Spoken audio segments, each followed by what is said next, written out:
કેમ છો મિત્રો? આશા છે કે તમે બધા ખુશ તો હશો જ. કાર્બન અને તેના સંયોજનમાં જ્યાં સુધી તમારો મિત્ર ભાવેશ સર હોય ત્યાં સુધી ચિંતા કરવાની જરૂર નથી. આજનો ટોપિક ખૂબ જ મહત્વપૂર્ણ સાબિત થવાનો છે. ઇથેનોલ અને ઇથેનોઇક એસિડના રાસાયણિક ગુણધર્મો જોવાના છે. એના પહેલા વાત કરી લઉં તો આગળના વિડીયોમાં આપણે સમૂહ વિશે ભણ્યા હતા. એના પછી આપણે બીજા વિડીયોમાં એના રાસાયણિક કાર્બનના રાસાયણિક ગુણધર્મો વિશે ભણ્યા. એના પહેલા આલ્કીન કોને કહેવાય, આલ્કાઇન કોને કહેવાય, સંતૃપ્ત કાર્બન કોને કહેવાય, અસંતૃપ્ત કોને કહેવાય, કાર્બનની ચતુસંયોજકતા શું, હાઇડ્રોજન અણુમાં રચાતો સહસંયોજક બંધ શું છે, Cl2 માં રચાતો સહસંયોજક બંધ શું છે, આ દરેક ચર્ચા કરી લીધી. સમૂહ જાણ્યા, સમૂહમાંથી કેવો પ્રશ્ન પૂછાય એ પણ કહ્યું. અને હવે આજે વારી છે ઇથેનોલ અને ઇથેનોઇક એસિડના રાસાયણિક ગુણધર્મો. સૌથી પહેલો ટોપિક ઇથેનોલના રાસાયણિક ગુણધર્મો. તો ઇથેનોલના બંધારણની વાત કરું તો ઇથેનોલનું જે બંધારણ છે CH3CH2OH છે. આ ઇથેનોલની આપણે રાસાયણિક પ્રક્રિયાઓ જોવાની છે. સૌથી પહેલી રાસાયણિક પ્રક્રિયા ઇથેનોલની ધાતુ જોડે પ્રક્રિયા થાય તો ક્ષાર પ્લસ હાઇડ્રોજન વાયુ મળે છે. ઇથેનોલની સોડિયમ ધાતુ જોડેલી પ્રક્રિયાનું ઉદાહરણ આપું. અહીંથી તમને મળશે ક્ષાર. ઇથેનોલની અને હંમેશા યાદ રાખજો સોડિયમનો પ્રેમ છે ઓક્સિજન. સોડિયમ હંમેશા ઓક્સિજન જોડે જ ભાગશે કારણ કે એ એનો પ્રેમ છે. એ એનો શું છે? પ્રેમ છે. તો CH3CH2ONA પ્લસ H2 હાઇડ્રોજન વાયુ મળે છે. ઇથેનોલની સોડિયમ ધાતુ જોડે પ્રક્રિયા કરતા સોડિયમ ઇથોક્સાઇડ મળે છે. આને કહેવામાં આવે સોડિયમ ઇથોક્સાઇડ.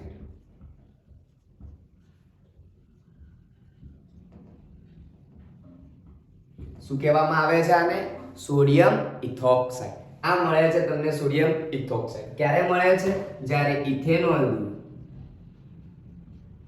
સોડિયમ ધાતુ જોડે પ્રક્રિયા કરો છો ત્યારે. રેડી ને? તો એક પહેલો ઇથેનોલનો રાસાયણિક ગુણધર્મ પતી ગયો. આવડે ને?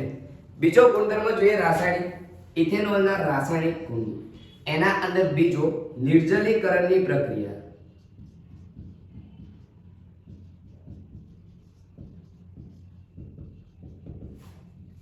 નિર્જલીકરણની પ્રક્રિયામાં થાય છે શું? તો ઇથેનોલની સાંદ્ર H2SO4 ની હાજરીમાં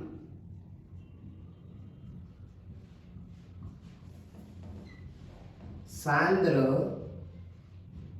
H2SO4 ની હાજરીમાં 443 કેલ્વિન તાપમાને પ્રક્રિયા કરતા આલ્કીન બની જાય છે અને પાણીનો અણુ દૂર થાય છે.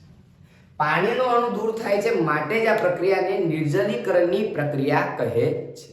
પાણીનો અણુ દૂર થાય છે માટે નિર્જલીકરણની પ્રક્રિયા કહે છે. આ પ્રક્રિયાને અહીંયા વિશેષમાં લખું. જોજો મિત્રો, આ OH છે. રેડી? અહીંથી આટલી વસ્તુ દૂર થાય છે જ્યારે 443 કેલ્વિન તાપમાને કન્સન્ટ્રેટ H2SO4 ની હાજરીમાં પ્રક્રિયા થશે ત્યારે આટલી વસ્તુ દૂર થાય છે. આટલું દૂર થાય તો વધ્યું શું? C2H4 જોઈ લો અને પાણીનો અણુ દૂર થાય. મતલબ એવું કે સંતૃપ્ત આલ્કોહોલમાંથી અસંતૃપ્ત આલ્કીન સંયોજન મળે છે.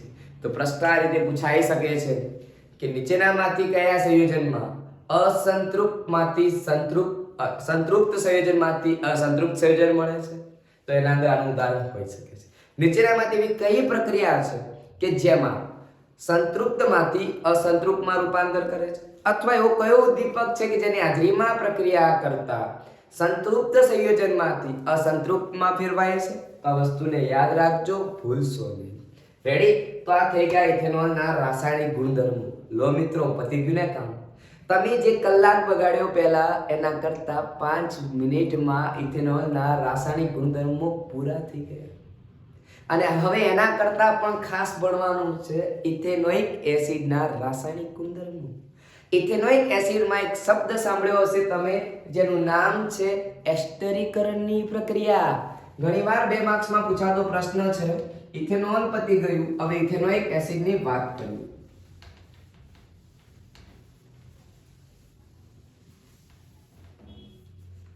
ઇથેનોઇક એસિડના રાસાયણિક ગુણધર્મોની વાત કરીએ.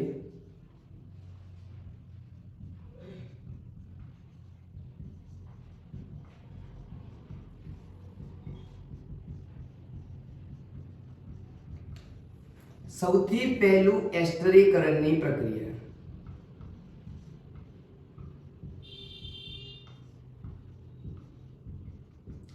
એસ્ટરીકરણની પ્રક્રિયામાં થશે શું? તો સૌથી પહેલા ઇથેનોઇક એસિડનું બંધારણ આવું હશે. એની ઇથેનોલ જોડે એસિડ ઉદ્દીપકની હાજરીમાં પ્રક્રિયા કરશો એટલે અહીંથી H અને અહીંથી OH શું થશે? દૂર થશે. અને શું મળશે? CH3COO CH2 CH3 અને અહીંયા પાણી છૂટું પડે છે. આ જ પ્રક્રિયાને કહેવામાં આવે એસ્ટરીકરણની પ્રક્રિયા. કેમ? તો આ આપણને મળ્યો એસ્ટર. શું મળ્યું? એસ્ટર. કોના વચ્ચે પ્રક્રિયા થઈ? Ethanoic acid. બીજું કોણ? ઇથેનોલ. કોની હાજરીમાં? એસિડની. તો એસ્ટર મળે છે. આનું નામ કહેવાય ઇથાઇલ એસિટેટ. આનું નામ છે ઇથાઇલ એસિટેટ. રેડી? આ ઇથાઇલ એસિટેટ બેઝિક માધ્યમમાં પ્રક્રિયા કરતા જોજો મિત્રો, સોડિયમ આવ્યો, એનો પ્રેમ કોણ? ઓક્સિજન.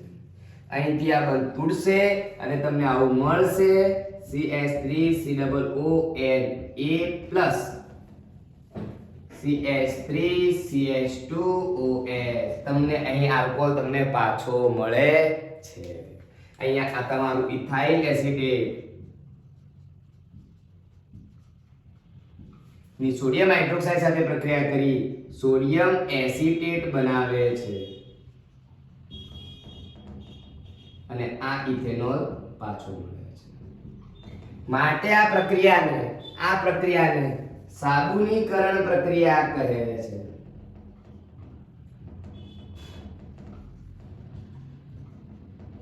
માટે આ પ્રક્રિયાને સાબુનીકરણની પ્રક્રિયા કહે છે. વિદ્યાર્થી મિત્રો, બરાબર સમજી લેજો અહીંયા કઈ ઘટના બની રહી છે. એકવાર ફરી અહીંયા લખવા જઈ રહ્યો છું. રેડી ને? તો ધ્યાનથી સાંભળજો.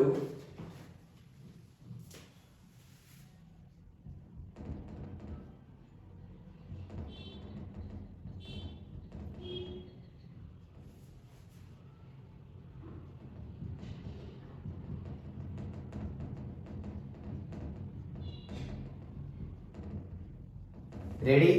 આની પ્રક્રિયા આપણે એસિડની હાજરીમાં કરી. રેડી?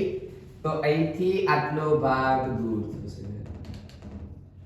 આટલો દૂર થાય અને આ ડાયરેક્ટ અહીંયા જોડાઈ જાય. જોજો.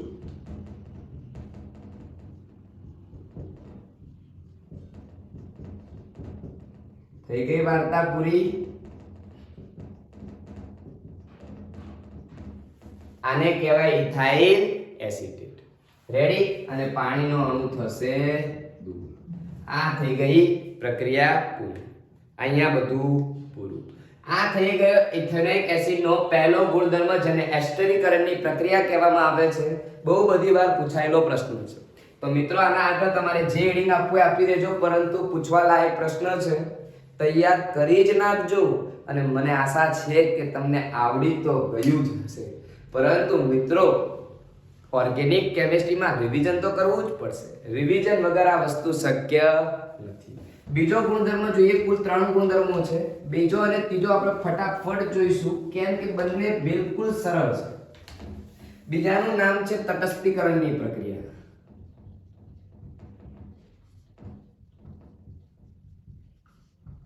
તમે જ મિત્રો કહો, એસિડ અને બેઝ ભેગા થઈને શું બનાવે? H4 અને પાણી. તો એસિડ તમારો એસિડિક એસિડ મતલબ ઇથેનોઇક એસિડ, અને એનું કોના જોડે પ્રક્રિયા થાય? બેઝ જોડે. તો સોડિયમનો પ્રેમ કોણ? ઓક્સિજન.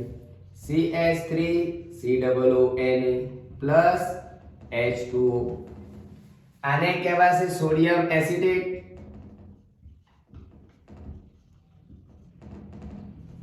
રેડી? તો આ થઈ ગઈ તટસ્થીકરણની પ્રક્રિયા પૂરી. બસ ત્રીજો ગુણધર્મ જોજો, ઇથેનોઇક એસિડની સોડિયમ કાર્બોનેટ અથવા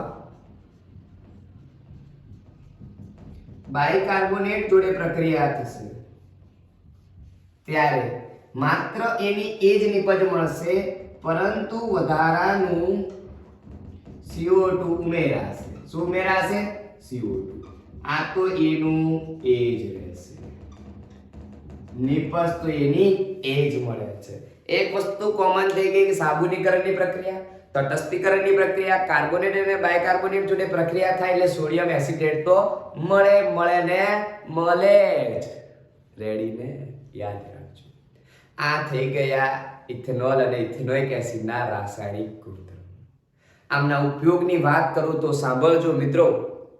ઇથેનોલનો ઉપયોગ એ ઔદ્યોગિક ચેપનાશક દવાઓ બનાવવા માટે કરવામાં આવે છે, રેક્ટિફાયર સ્પિરિટ કરવામાં આવે છે, આલ્કોહોલિક પીણા બનાવવા માટે તેનો ઉપયોગ કરવામાં આવે છે, ટિંચર આયોડિનની બનાવટમાં તેનો ઉપયોગ કરવામાં આવે છે. તો આ બધા ઇથેનોલના ઉપયોગ છે. અત્તર બનાવવા તેનો ઉપયોગ થાય છે. ઇથેનોઇક એસિડની વાત કરું તો સ્વાદ રસોઈમાં, કિચનમાં જે રસોઈમાં મમ્મી વાપરે છે એમાં ટેસ્ટ લાવવા માટે તેનો ઉપયોગ થાય છે. વિનેગર તરીકે ઓળખાય છે. પછી પ્રયોગશાળામાં પ્રક્રિયક તરીકે, ઉદ્દીપક તરીકે તેનો ઉપયોગ થાય છે. મીઠી વાસ ધરાવતા અત્તર એટલે કે અત્તર બનાવવા માટે, કારણ કે એમાંથી બને છે એસ્ટર એટલે અત્તર બનાવવા માટે, ખોરાકને સંરક્ષણ કરવા માટે, ખોરાકને સાચવવા માટે, પ્રિઝર્વ કરવા માટે ઇથેનોઇક એસિડનો ઉપયોગ થાય છે. તો મિત્રો આશા રાખું છું કે તમને આ વસ્તુ ખબર પડી ગઈ હશે. નેક્સ્ટ વિડિયો હિટ થવાનો છે જેનું નામ છે સાબુ અને ડિટર્જન્ટ. તો વિદ્યાર્થી મિત્રો તૈયાર થઈ જજો, ટૂંક જ સમયમાં તમારી સાથે.